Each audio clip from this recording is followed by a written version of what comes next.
Eu trouxe para vocês hoje uma dica que vai servir tanto para a prova de redação como para a prova de linguagens, que é vocês se aprofundarem no conhecimento de um grande autor brasileiro chamado Machado de Assis. O Machado de Assis ele é um clássico, talvez o maior escritor de língua portuguesa que nós temos, a nossa literatura, e o Machado tem uma produção muito ampla, bastante diversa, ele é um gênio da escrita. Ele viveu no Brasil no final do século XIX, ele passou pela escola romântica e pela escola realista, ele tem grandes obras maravilhosas como Memórias Póstumas de Brás Cubas, Dom Casmurro, Quincas Borba, Esaú e Jacó, Memorial de Ares e entre outros, vários livros escritos pelo Machado. Mas hoje eu queria mostrar para vocês uma história fenomenal que ele escreveu, que se chama A Igreja do Diabo.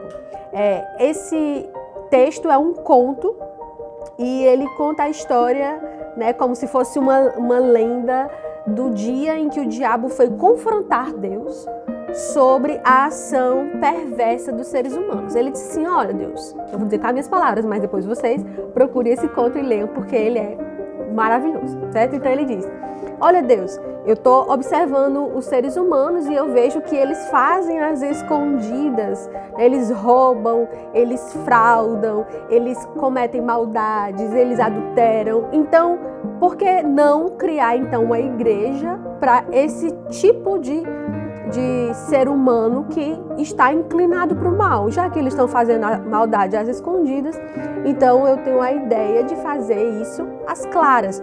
E aí eu vou ler aqui um texto para vocês entenderem qual era a ideia que ele tinha. Ele dizia o seguinte: as turbas corriam atrás dele entusiasmadas. O diabo incutia-lhes a grandes golpes de eloquência toda a nova ordem de coisas, trocando a noção delas, fazendo amar as perversas e detestar as sãs.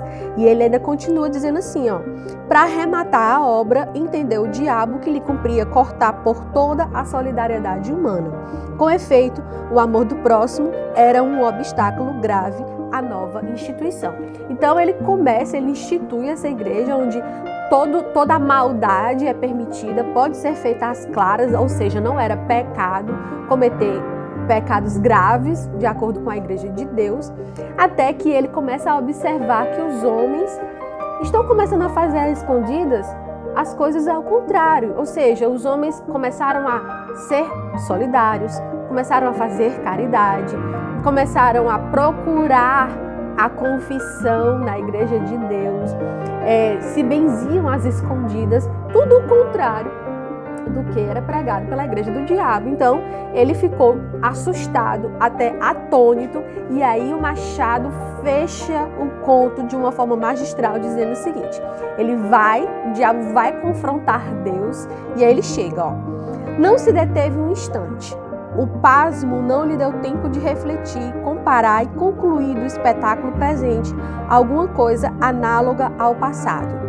Voou de novo ao céu, trêmulo de raiva, ansioso de conhecer a causa secreta de tão singular fenômeno. Deus ouviu-o com infinita complacência, não interrompeu, não repreendeu, não triunfou sequer daquela agonia satânica. Pôs os olhos nele e disse-lhe: que queres tu, meu pobre diabo? As capas de algodão têm agora franjas de seda, como as de veludo tiveram franjas de algodão. Que queres tu? É a eterna contradição humana. Ele fecha de forma magistral esse conto, revelando ao diabo algo, que na sua infinita sabedoria Deus já sabia, que o homem ele é uma eterna contradição. Então é super interessante para vocês verem um pouco da genialidade presente na obra de Machado de Assis. Então, para quem nunca leu Machado, eu aconselho a começar por alguma seleção de contos, que você encontra facilmente na internet. A obra do Machado já está disponível em domínio público, então é fácil de você encontrar gratuitamente. Então não perca mais nenhuma oportunidade de ler Machado de Assis.